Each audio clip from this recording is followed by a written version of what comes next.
Bonsoir. Alors, je me suis pas mis dans l'angle le plus évident pour la vidéo, mais bon, c'est pas grave. Ok, nous voici pour un petit live un peu tardif. Je ne sais pas si vous me verrez en direct, parce que c'est pas toujours l'heure la plus simple. Petite info avant de commencer vraiment le live, pour vous laisser le temps d'arriver.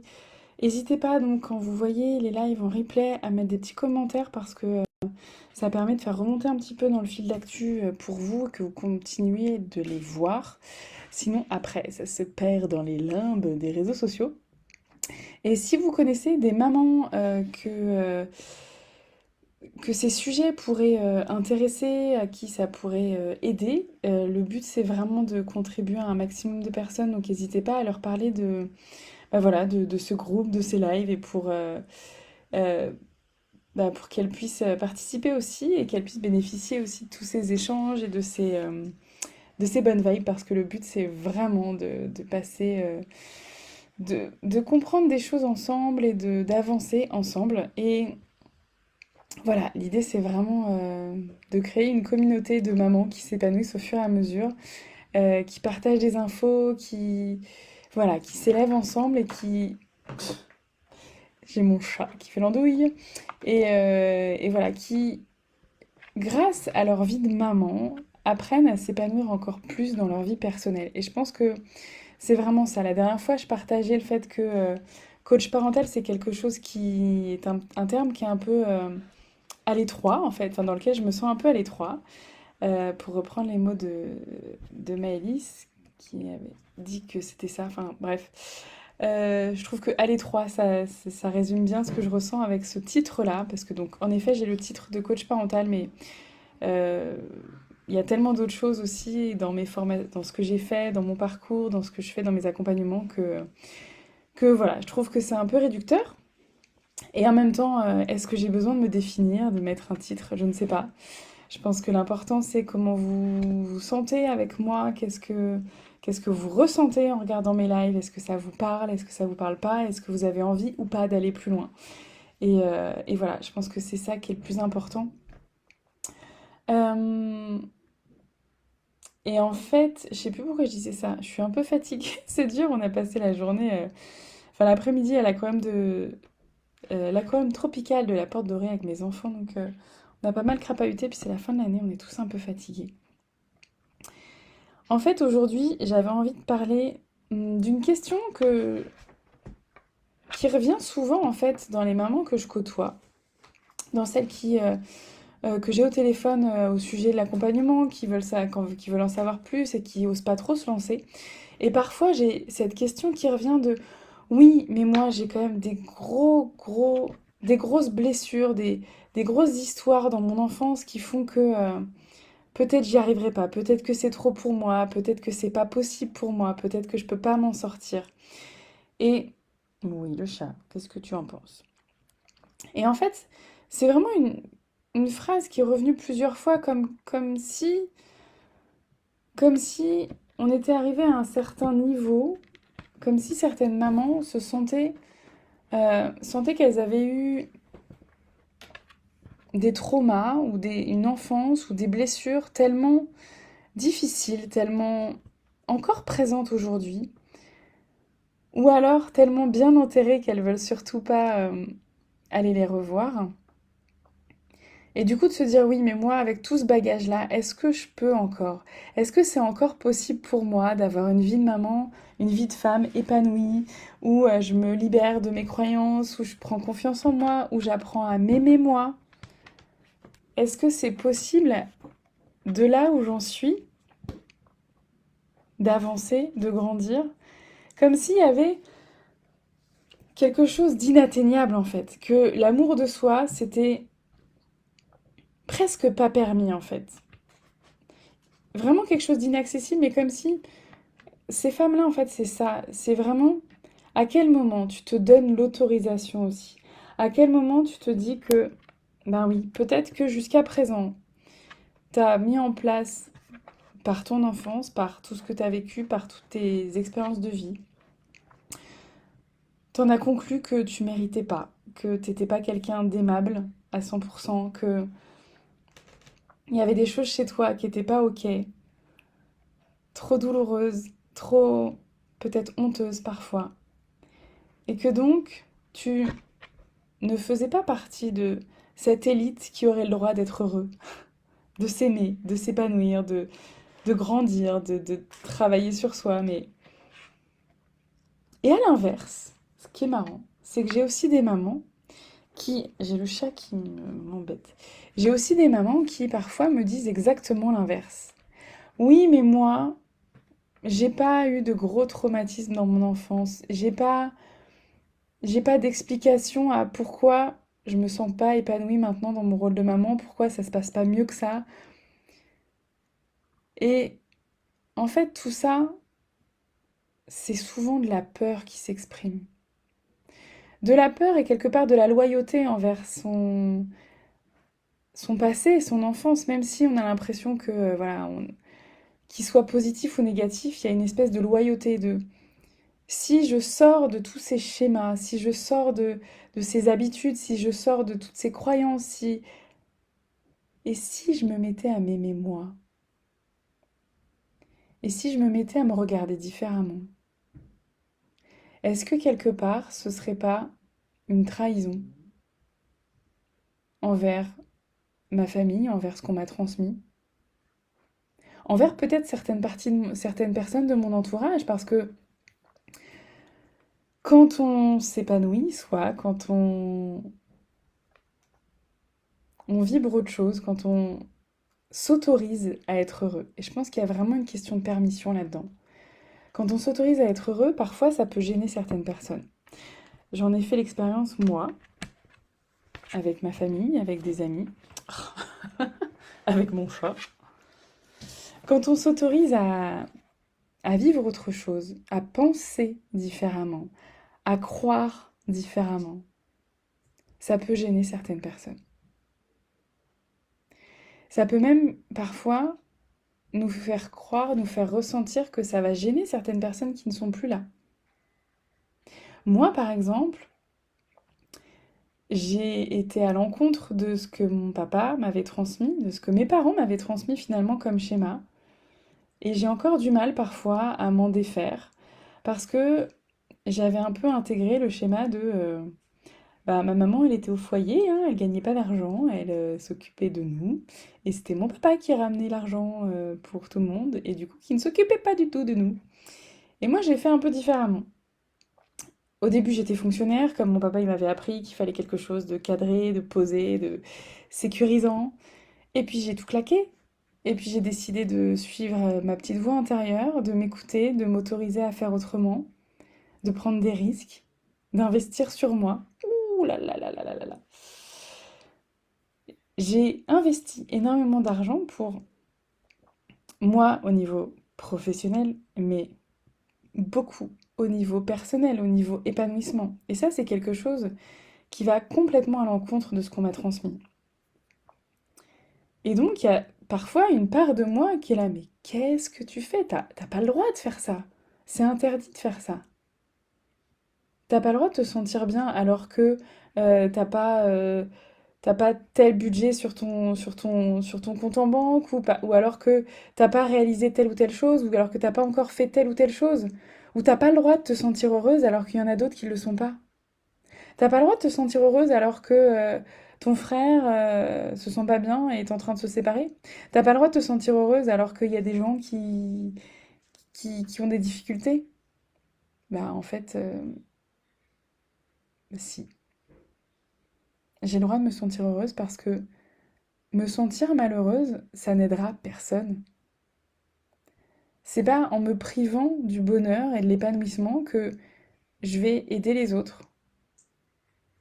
Et ce qui est difficile là-dedans, c'est que quand on se donne des permissions comme ça,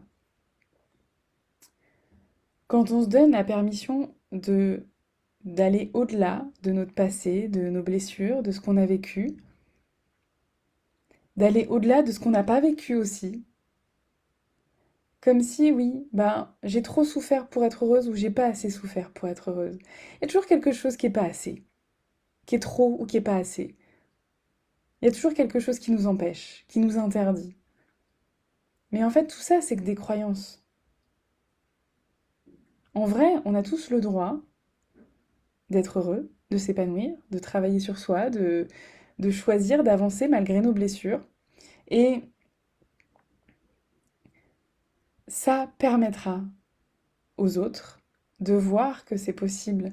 Donc ça va donner un exemple aux autres, ça va donner une permission aux autres. Quand nous, on s'autorise ça, on crée quelque chose en fait, on ouvre une nouvelle porte pour nous, mais aussi pour les autres. Et quand on est parent, c'est d'autant plus important parce que ça impacte directement nos enfants. Doublement d'ailleurs, ça les impacte parce que plus on est heureux et plus c'est cool pour eux quand même. Et deuxièmement parce que quand on s'autorise à ça, on leur montre cet exemple.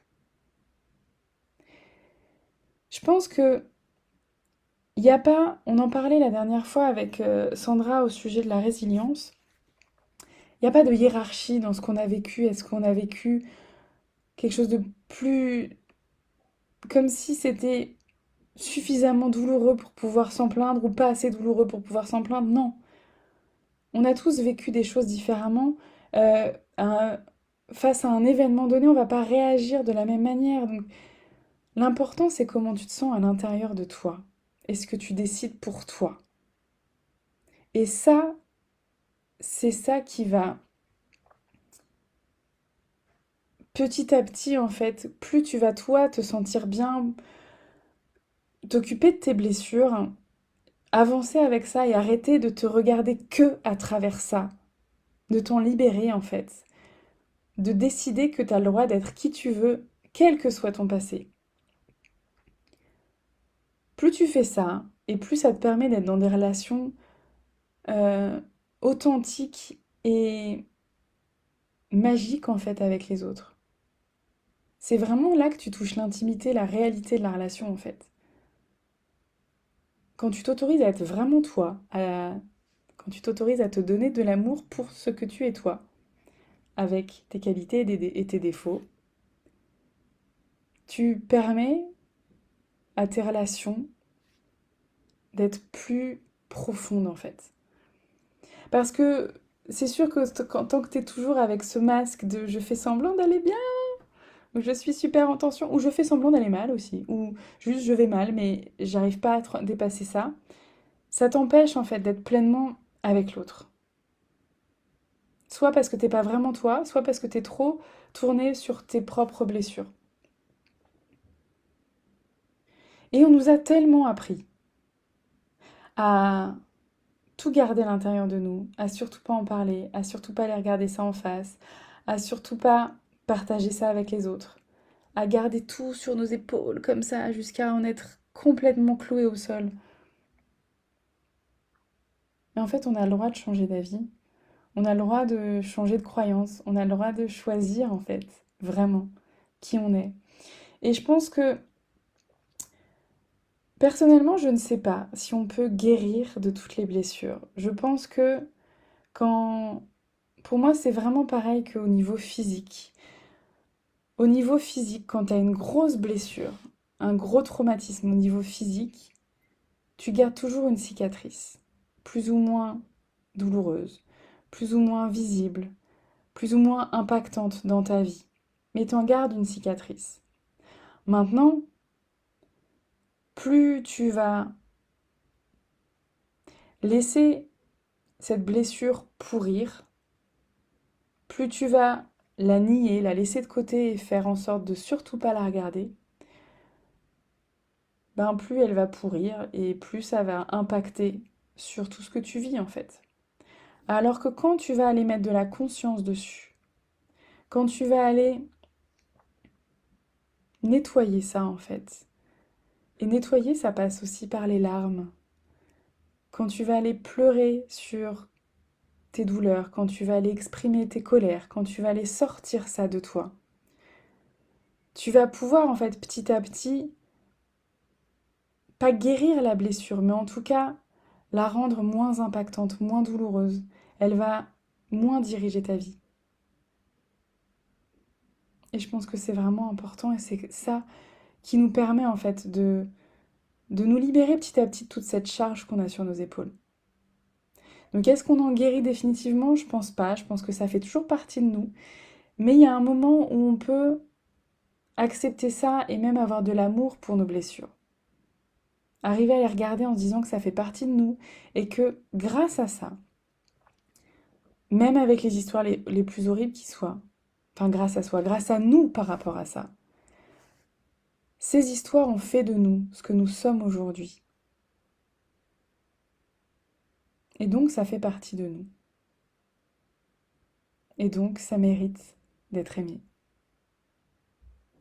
Ça veut pas dire que on est content que ça se soit passé, ça veut pas dire que on n'aurait pas voulu que ça se passe autrement, mais juste de se dire que ça a été comme ça et que avec tout ce qu'on a vécu, on en est là aujourd'hui, que ça a été très très dur ou pas trop, qu'on en est là aujourd'hui avec tout ce qu'on a aujourd'hui en nous et que quel que soit l'endroit où on est, on peut toujours choisir de grandir, d'avancer et d'améliorer nos relations avec les autres. Et encore une fois, quand on est maman, quand on est papa, c'est pareil. Ça a une dimension encore plus impactante. Parce que tout ce qu'on va pouvoir nettoyer, guérir en partie à l'intérieur de nous, c'est quelque chose qu'on ne transmettra pas à nos enfants. Et maintenant, on peut pas...